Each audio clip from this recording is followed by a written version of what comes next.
Warning. The following episode contains spoilers about the films Santa's Sleigh and Jack Frost.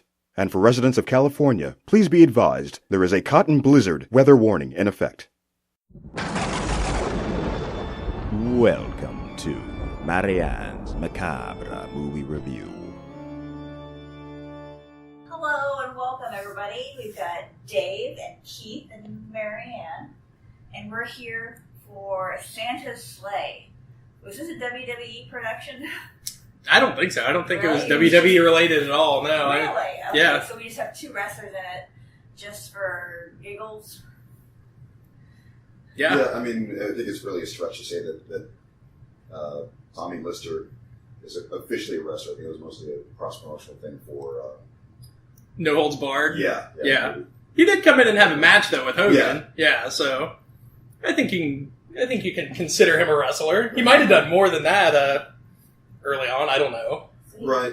I thought you said he was Zeus, a wrestler. Yes, I'm just saying that for WWE to have anything to do with this, I don't think that he's that connected to them at this point or whenever this movie was made. Yeah, that was probably earlier on, but yeah. So I have not seen this movie before. Both Keith and Dave have. Dave, why don't you start?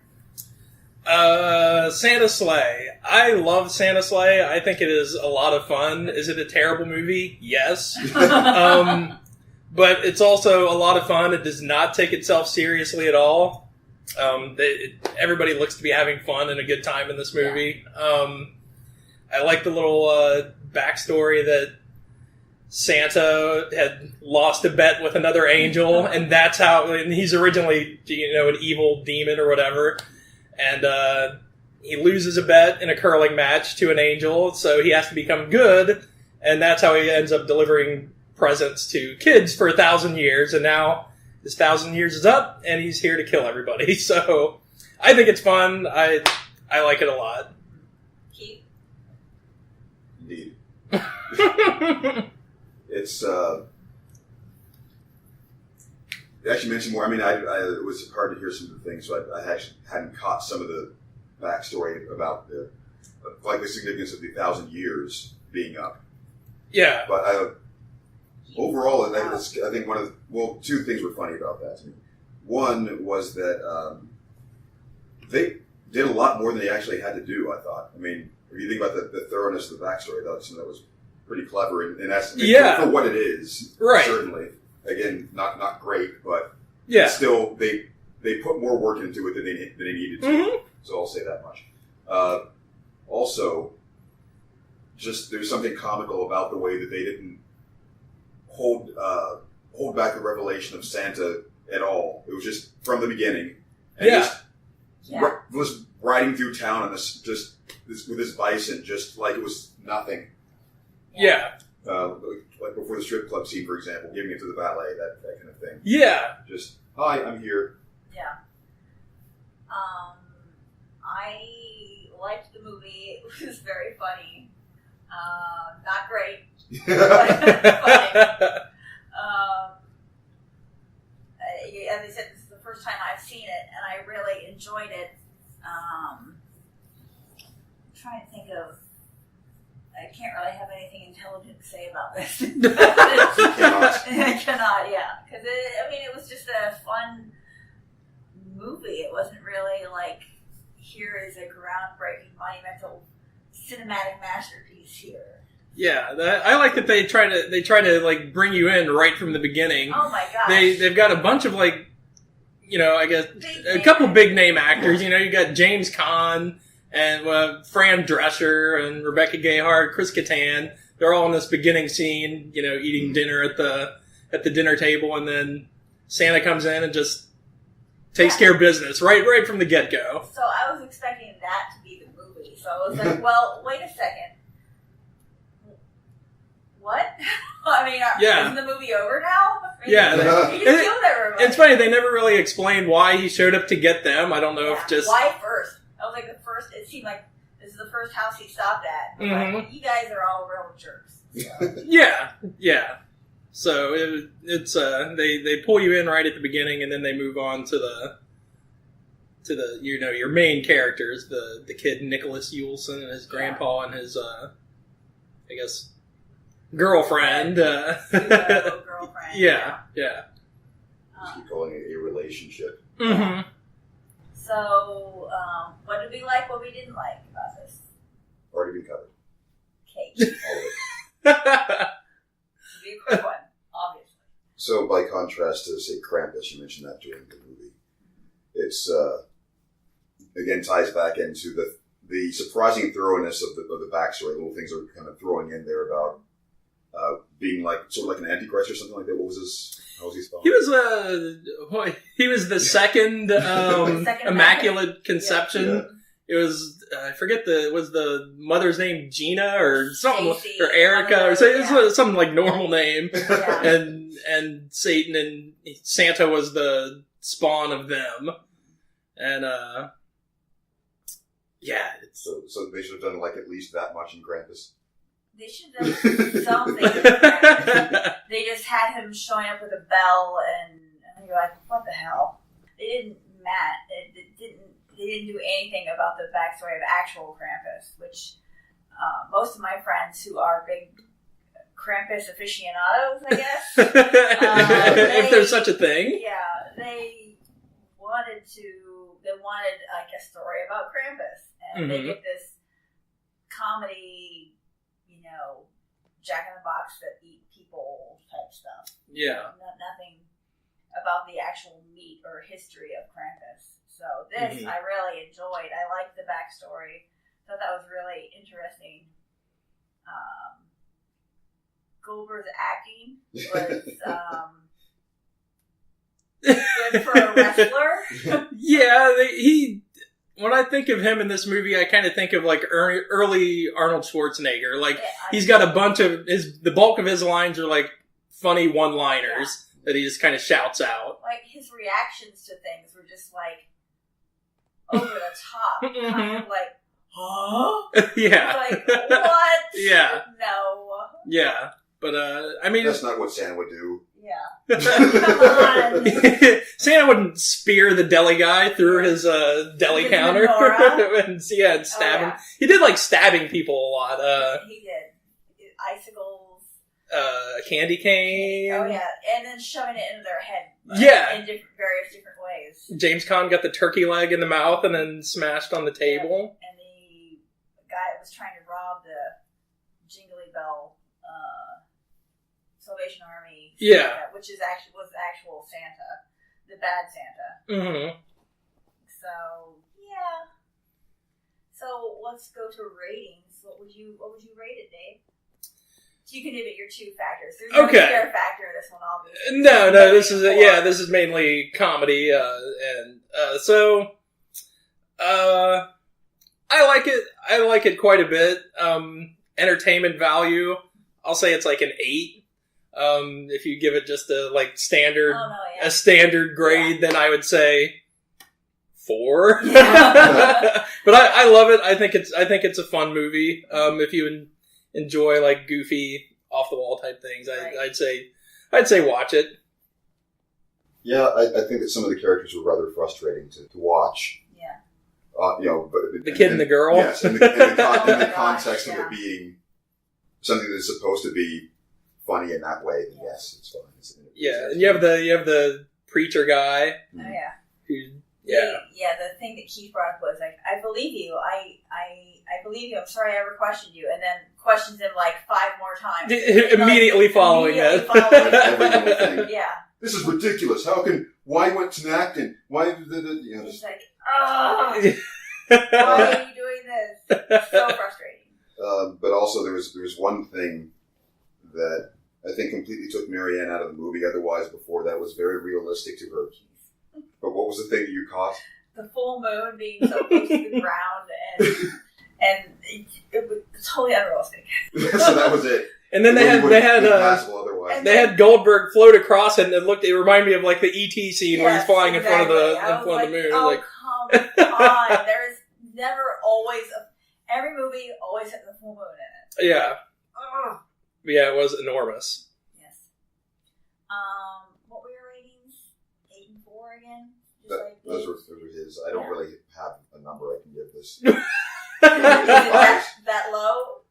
No, I'm not hyperbole. It's just like my mind just isn't working right now to even quantify so it. we will update this later when Keith is able to quantify it. He has to do some thinking around here. Enjoyment value, I'd say, was definitely a 7. That's a solid 7 for me. It was really A solid 7. What? It's it's not lower, it's not higher. It's 7. 7 is where it needs to be. 7 is average. I like that, So usually an average of what I give movies. And then for actual, I guess 4, because it would have been lower if it didn't have the backstory, but the backstory definitely raised it up. And that was the interesting part, was angels and hell and curling. And curling, yes. I love it. Curling is the big factor in this. So that was our first movie for the Christmas horror marathon that we're doing. Probably get one more in this evening, so we'll see what we can do next. See you in a bit, guys. Hello and welcome. We're here back at our Christmas movie marathon with Dave and Keith and me, and I'm speaking up as loud as I can for right now. I'd like you to read a quote from yourself. Okay. That's what you said as the movie ended and the credits rolled. Oh, holy smokes. Nope. Oh, holy smokies. Holy smokies. Yeah, no, that was a... That's a film. Just watch Jack freaking Frost. Not the Michael Keaton one, by the No, way. not the... I accidentally looked at the IMDb one for that one, and that one looks horrible also. Mm-hmm. Dad dies, comes back as a snowman to... Fuck no. But played totally as a sappy, dramatic thing, probably, I'm sure. Yeah. This is the Jack Frost from 1997, So not where 6. a snowman, a serial killer, gets genetically bonded with snow Mm-hmm. and becomes a killer snowman. Yeah. Amazing. Oh, good lord. Okay, let's do our rounds. Dave, you start us off again. Okay, so Jack Frost, the film about a genetically mutated serial killer into a snowman who goes back to get the man and the town who caught him. And it is a town of the stupidest people on the planet. All wrapped into one town. They are morons. I think it's important to note that wasn't really what they were going for. It wasn't like a feature of the movie where they said, "Welcome to the dumbest town in America." They just did stupid things repeatedly throughout the movie. And not necessarily stupid things that got him killed, just stupid things in general. Yeah, like, why are you doing that? Like, this was, I believe it was Shannon Elizabeth's first film. It is. I guess she has a last name here, too. Shannon Elizabeth Fadal. Oh, maybe she dropped the Fadal? Yeah, or I would imagine. Okay. Can't imagine why, though. How she got acting jobs after this, I'm not sure. But she had a scene, she had a scene where they go in from outside, she starts drying her hair with a hair dryer. For some reason, it wasn't wet. Then she... No music. She turned on the music and dried her hair. Then... In someone else's house, by the way. They broke into the sheriff's house. Yeah, they broke into the sheriff's house so they could have sex in the sheriff's house. Then Jack Frost, he can mutate himself into water and snow as he wishes. So he put himself as water into the bathtub. Before you get to that, though, the point you were trying to make before was she was drying her hair. Yeah. And immediately after she finishes, how long was it she dried? She dried it for 5 to 10 minutes. Oh, at least. Yeah. And it wasn't wet. So she immediately goes in and sees water in the bathtub. She's like, ooh. And then she jumps into the bath and gets her hair just wet again. Immediately after drying her hair. It's like, what are you doing? Driver's batty. There's just one of the many moments of idiocy throughout this movie that made me so happy. Yeah. Keith? So, for the sake of continuity, we just watched Santa's Sleigh before this. Which looks like a AFI Top 100 movie in comparison. It was like a masterpiece. I think one of the important differences between the two is that it didn't feel as much like they were not trying. It's like they weren't trying to be as silly as they were. Yeah. I mean, there were some over-the-top bad puns and one-liners and things like that. A lot of them. As there were in Santa's Sleigh to some extent. Yeah. Both of your villains in these movies, that was pretty much all their dialogue. But something about the way that some of the scenes were played, it just felt like they were trying to be serious and not quite succeeding. Yeah. In certain places. Yeah, you get the feel that they were kind of trying to make a scary movie, but Like a Black Christmas or something. they didn't quite know what they wanted to be, I guess. I don't know. Yeah, they should have just kind of leaned into the tongue-in-cheek a bit more in more of the places, I guess. Right. So, one of the things that took me a little while to get used to was the effects for the snowman itself. And, overall, they seem kind of ingenious, and I can understand if you're low budget, you're making some of these choices, you're making some of these effects, like the cotton. It could have been a lot worse as far as like the cotton in the trees and so forth if you don't have a snowy day. Yeah.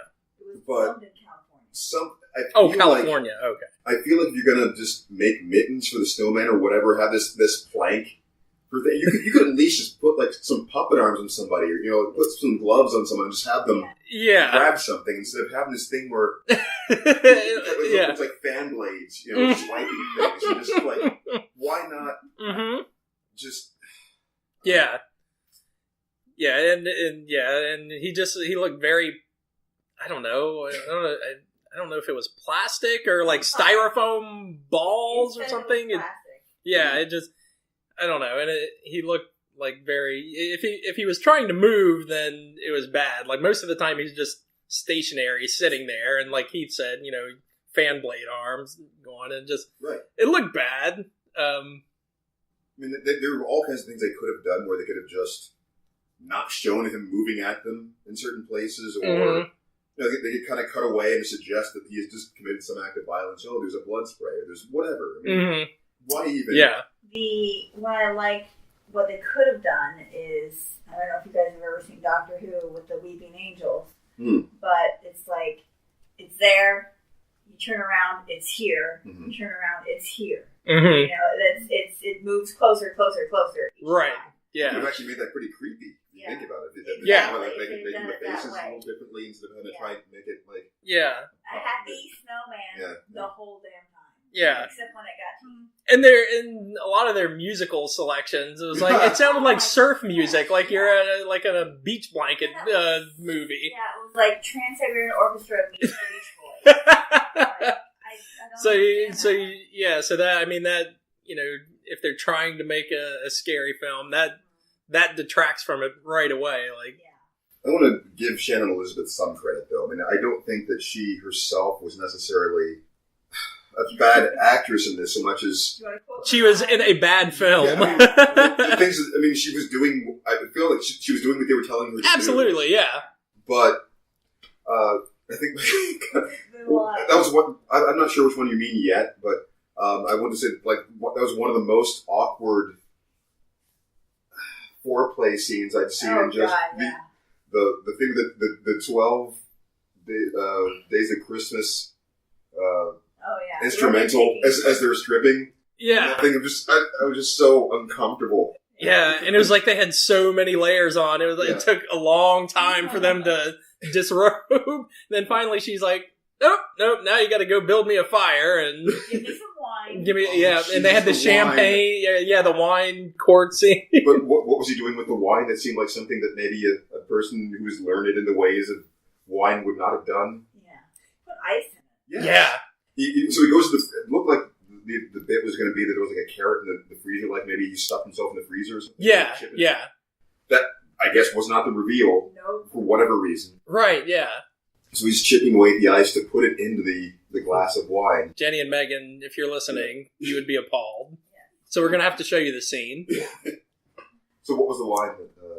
You will not take God's... Oh, forsook. Yeah. God forsook this house a long time ago or something like that. Heroin. God forsook his place long ago. Heroin. Father. It's kind of like I think the father was implied somehow. You're right, yeah. There should have been like a comma father at the end of that. You will not forsake. So the lead was you forsake the name of. Yeah, you will not forsake the name of God. Mm-hmm. God forsook this house a long time ago.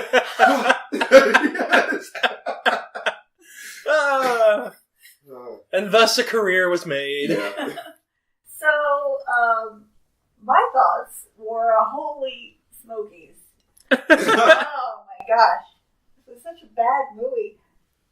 Hilarious. Oh, yes. But certainly. I don't think they meant it to be hilarious the whole time. Well, not the whole time. There were a couple beats where you could tell that they almost was like, that's an honest moment they're having for these 5 seconds. And it just... Let's have it look at the camera. Oh. So the snowman, there's something about the guy that... He had a great voice. It didn't quite work. Maybe he was a little too... I thought it was still funny, probably... Like, intentionally funny and successfully funny in certain places, then sometimes it was just... Like, oh my god, yeah. Yeah, like, no. Like the end where he was just riffing constantly. Yeah, that stabbing scene where it's just that ice here, ice. Yeah. So there was a frost Andrew bite would be proud. quote. Yeah, there's a line where he said frost bite. Mm-hmm. But at no point did anyone say ice to see you, which was disappointing. Oh, yeah. That maybe they put that one into the second one. I have to mention the sheriff's son, the little boy. Oh god, another dumb one. Oh my god. I mean, he's a kid, but even for a kid, he was fucking stupid. Because at the beginning, and Marianne was very, queasy about this, because... I don't like looking at food, anyway, and it was like a disgusting...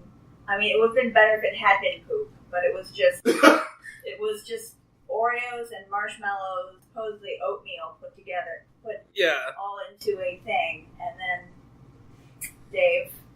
So he had this concoction he made for his dad to take to work, and it looked awful. And the dad's like, "Oh, okay, here, just put it in this Ziploc bag for me to eat. Keep it nice and warm." And at one point, he gets to work, he throws it in the trash, and then he hears his son like, "Oh, I made this for you for work, Daddy." Pulls it out of the trash, and in the end, he throws it in Jack Frost's face, which it was still in the bag, so I don't know how it burned his face up anyway, but...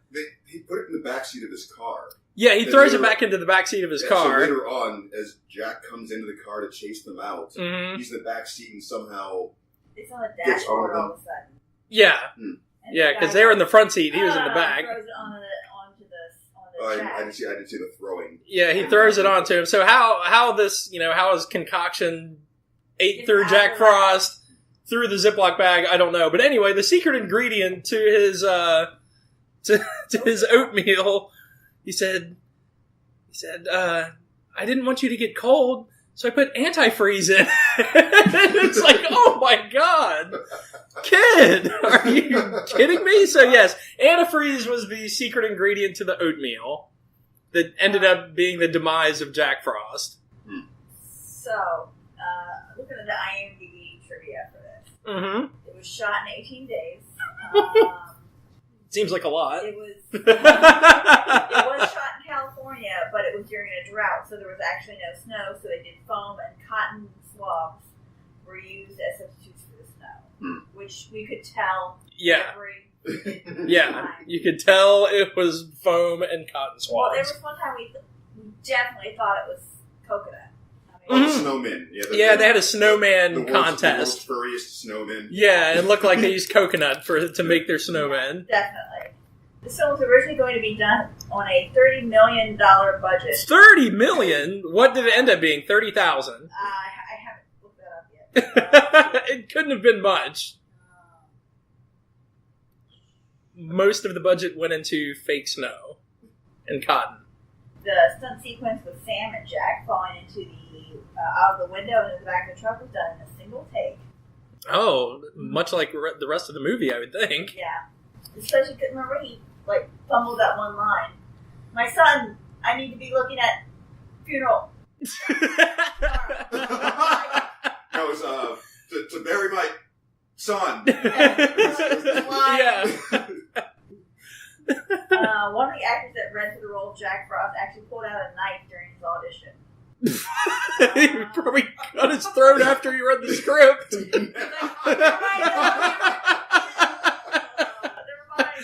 He's like, what am I doing here? There's really going to be more than one rubber snowman made for the use of this movie, and it was shot in January of 1996. Oh, yeah, because they had the Picasso snowman Yes. in there. He tried to reform himself, and he came back all messed up. So there are certain things about his voice that amused me.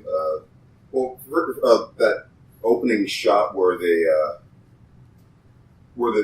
truck accident happened, just leading to the oh yeah, like Rocket Raccoon and Guardians of the Galaxy. Yeah. He gets the gun, like oh yeah. That must have been where they got that from. God,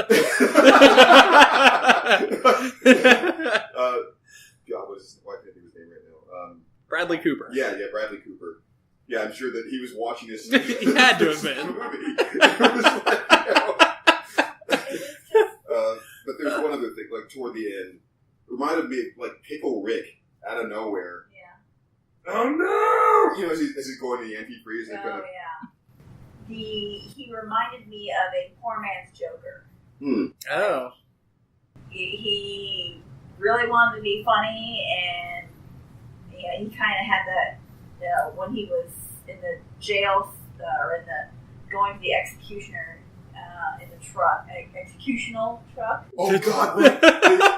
I'm pretty sure it said executional. Yeah, it did. The executional transfer vehicle or something like that. So there are several things to think about there. I mean, one of which, I don't know if for security reasons you would want to announce a transport as such. Right, yeah. Hey guys, look, in case you want to rescue someone, here it is. Yeah. And also, grammatically, yes, executional.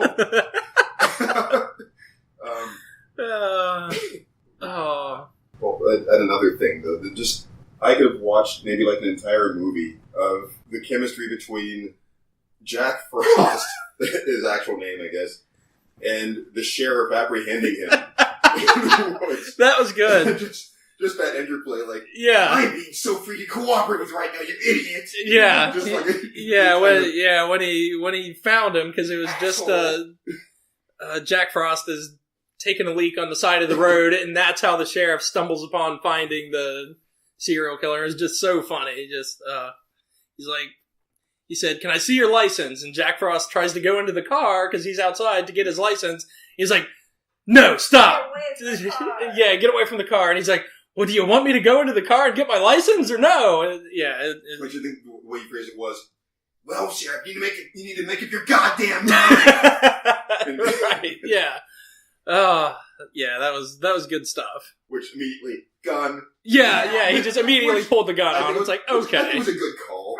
Sure. Yeah. You get somebody acting that way. It's probably the right call, but it was hilarious either way. There were so many hair dryers in this film. Woman working in the police station was blowing her hair dry when the sheriff walked in, like for no. They had to get it in everybody's mind that at the end you were gonna need all these hair dryers to. Yeah, I was going to say. So there are actually some very artistic things about this movie, like the Chekhov's hairdryer, very classic stuff, and also the very subtle. Maybe we're reading too much into this, but the symbolism of the champagne opening. Yeah. Bottle. Yeah. from the frustrated boy as he's is opening it for him. Yeah. Directly on his crotch. Yeah. as he's opening and spewing forth. Yeah. It could have, it might have been an accident. I don't think so. No, So you're giving them the credit of being artistic geniuses. They're not artistic geniuses. They just like dick jokes. That's it. That's all that is. That is not artistic. That is just like, hey, if we put it here, it'll look like he's coming. Yeah. Yes. It's too early for that. And then Shannon Elizabeth getting raped by the carrot in the shower later on. Yeah. She's raped by a carrot. I was kind of, I guess it was wishful thinking on my part. I was like, maybe that's not what's happening. No. Maybe, but it was. Yeah. he made sure we got that with the one liner. Christmas came early.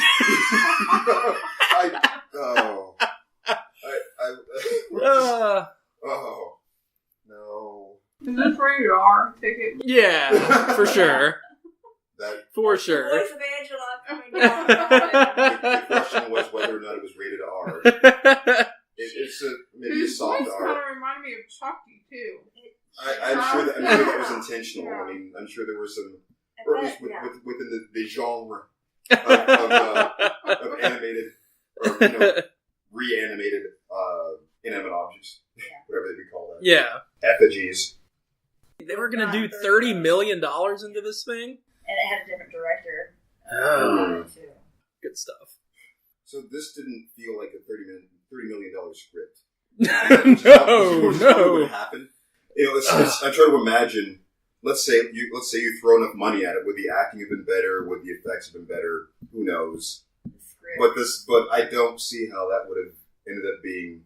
Yeah, I mean, I think if they threw that much money at it, it just would have been a come and gone. This has become kind of a cult.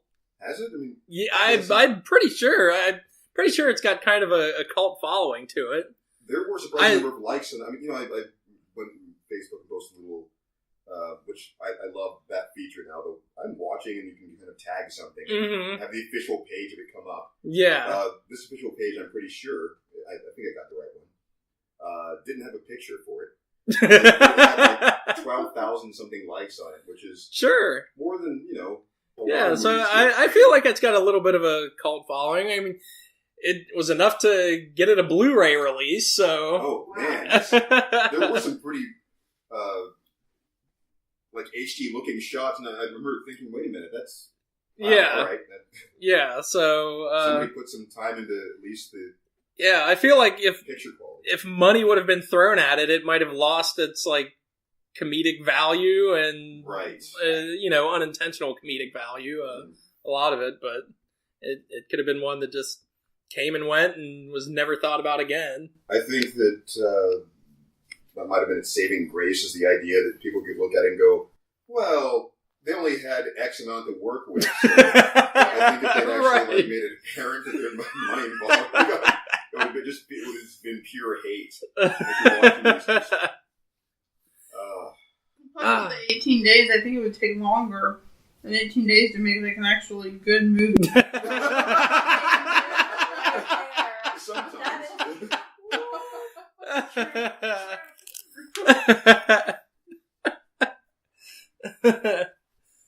They couldn't afford the cost of film, so one take is all you get, everybody. Well, let's do our rating. I do have to say that reminded me of the one thing that I did constantly throughout this thing was I actually reverted to question talking a lot of this.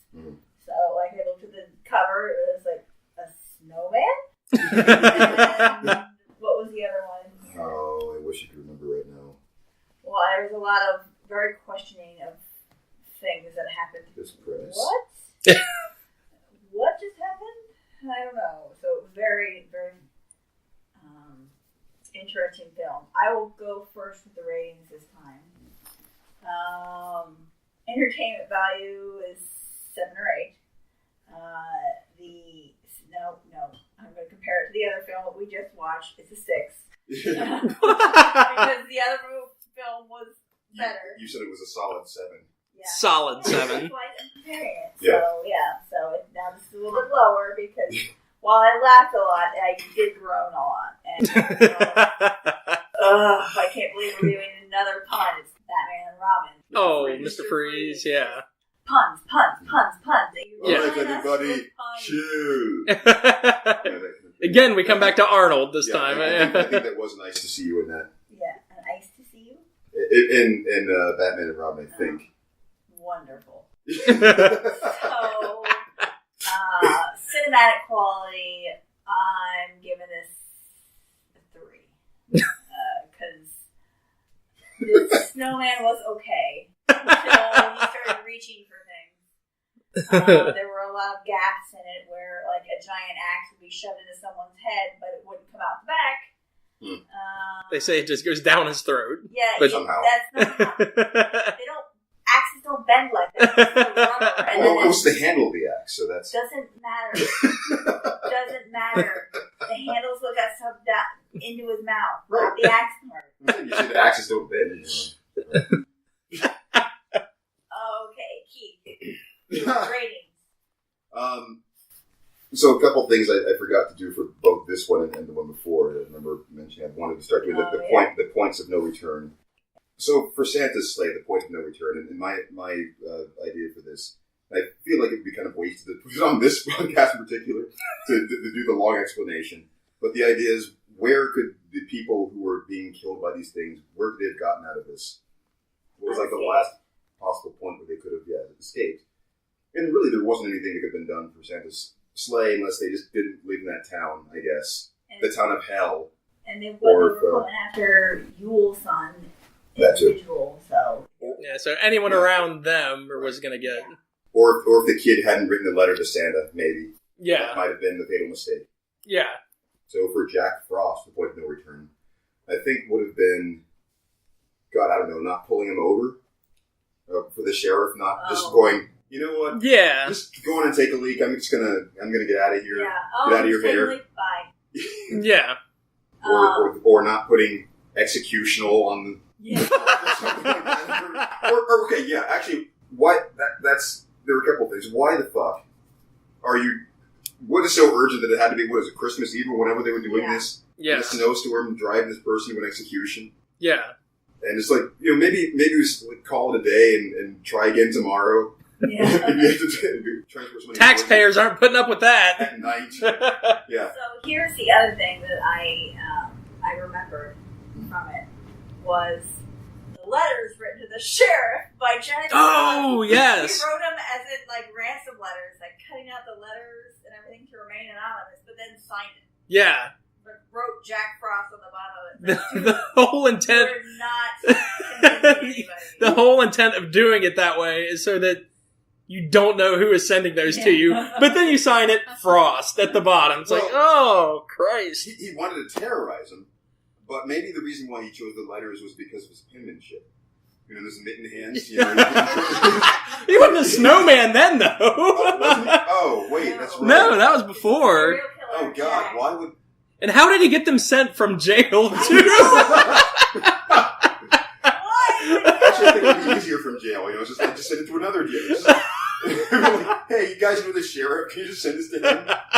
Wherever he is. Don't read it, please. Just send it to him. Give us your rating. Okay, I'm actually, I think, more entertained by the conversation we're having now than itself. So, God, it just probably 5 or 6. I mean, but it was entertaining in the ways that you were saying it was, and just, and then I'm gonna have to also give it an Andy Napier's Gentleman's 3.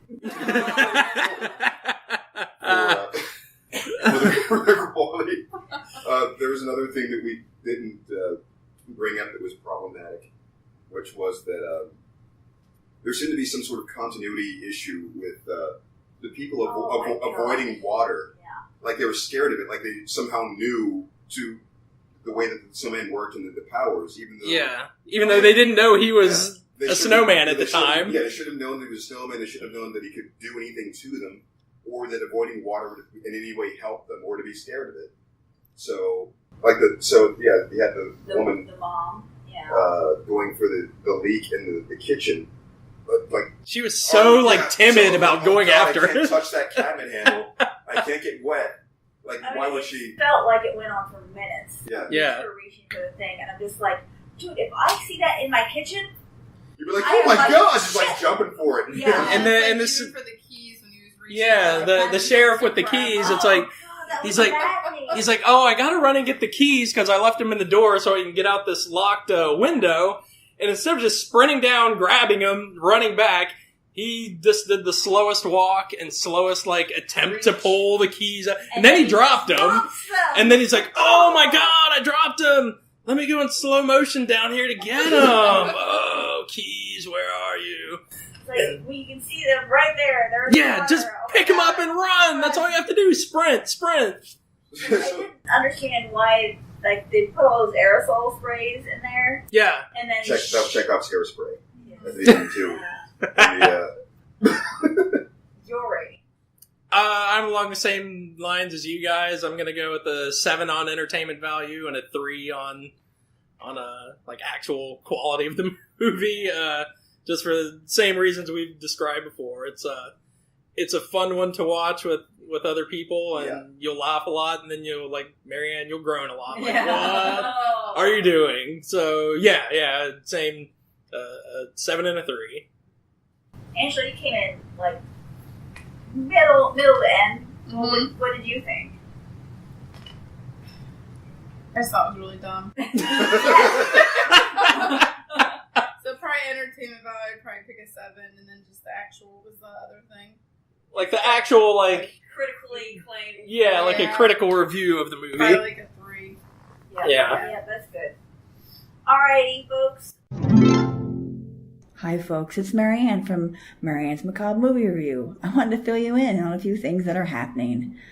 This will be our last episode of Season 1. Check back with us in October when we'll have dropped the movie from our name and we will be just Marianne's Macabre Review.